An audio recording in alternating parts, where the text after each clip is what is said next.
I got me a New York cup. I've had him for years, but I only just started using him. I'm a mug addict. Yes, I am. I have a Little Mermaid, a Tinkerbell, um, the Eeyore. I have like two Marvel ones. I have a Harley Quinn one, um, and I have an owl. I have I have a lot. Yeah, a lot.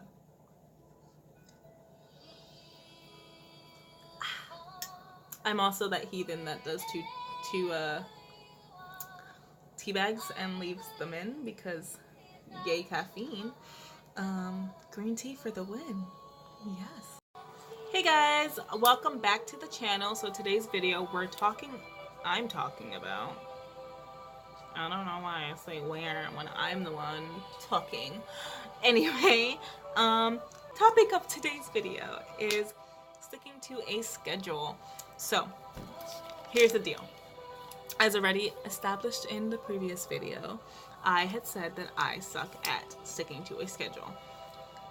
And it's true. I am the worst at it. But some people need schedules. Schedules are very helpful.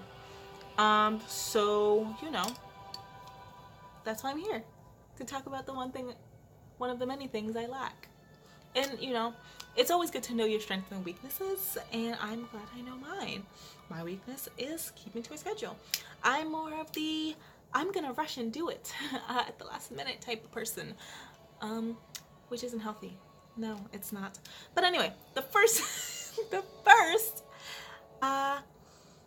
point of the video is to set aside a specific time. I had mentioned this previously, that you need to set aside some time in which you know you are going to work on what you have to work on. Like, there's no other way this is gonna work. You have to stick to the schedule. If you want to create a schedule to work, you have to stick to it. That's the bottom line. The next is to set a goal and attempt to kill it. So, I tend to set goals that are semi-unrealistic. What I mean by that is I like to write my stories and be like, oh, I'm gonna finish it within 2 weeks. And I know that's like completely exaggerated, but sometimes I have those notions. Like, I finished a whole series in a month because I had that unrealistic expectation. And yeah, that was fun. Definitely, like, set a goal.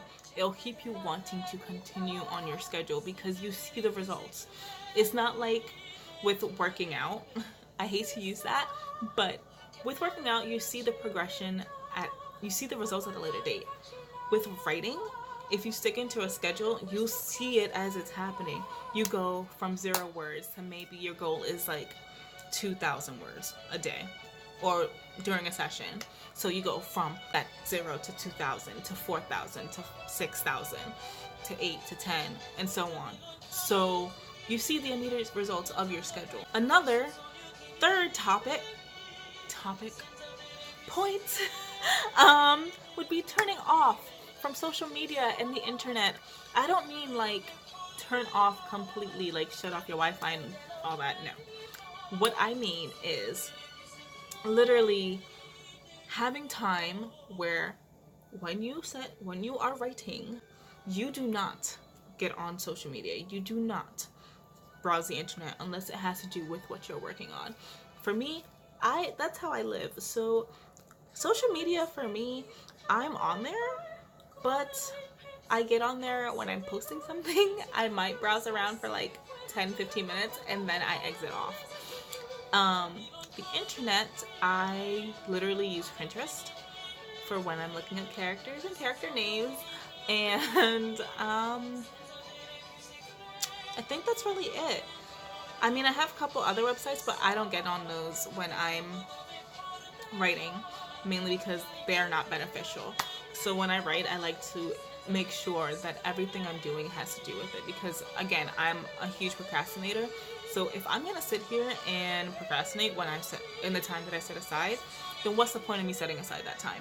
Which is another reason like I don't really stick to schedules, because I read a lot.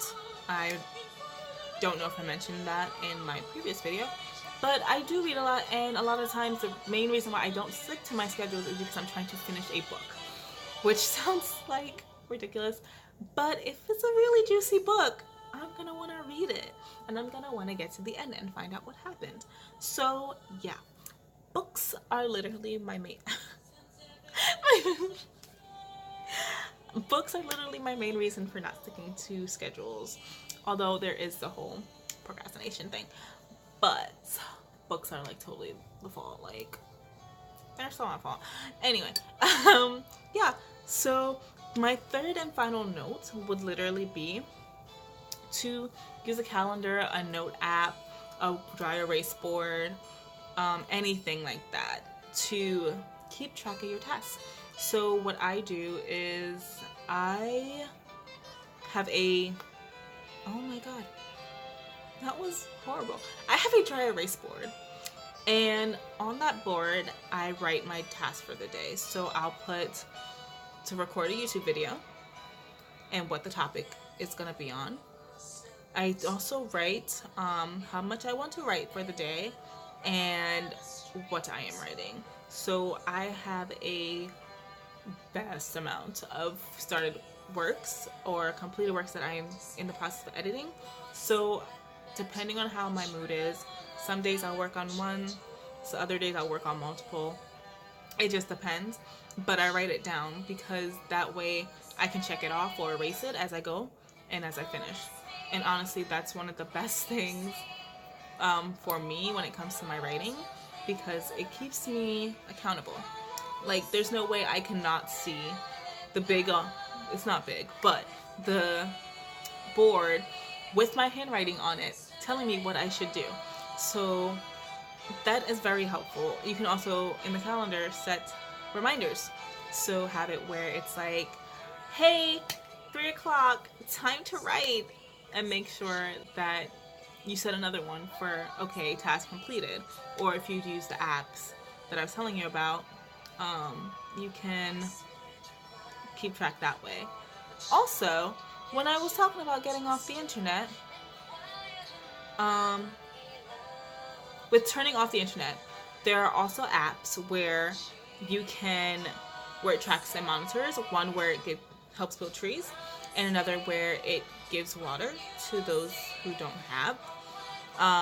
So I'll leave links below. They are very helpful, but I didn't like them only because it got on you whenever you left the app, and I tended to leave the app to go to Spotify or Pinterest if I'm doing like light research, or because I don't like Pinterest on the computer.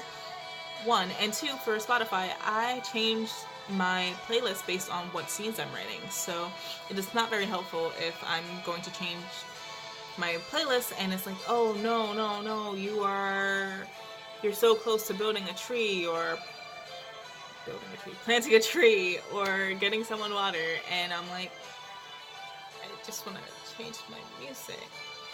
So yeah, those apps don't work for me, but they are really good apps if you do know that you need getting away from the internet for a period of time.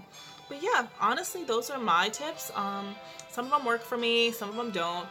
But the only way to stick to your schedule is if you take what I'm saying and make it your own. 1 and 2, do it, kill it, repeat it. Again, 21 days to build a habit. Create your own schedule, and within 21 days you'll be killing your goals. So yeah, that's all I have for you today. I will see you guys in the next video. Later.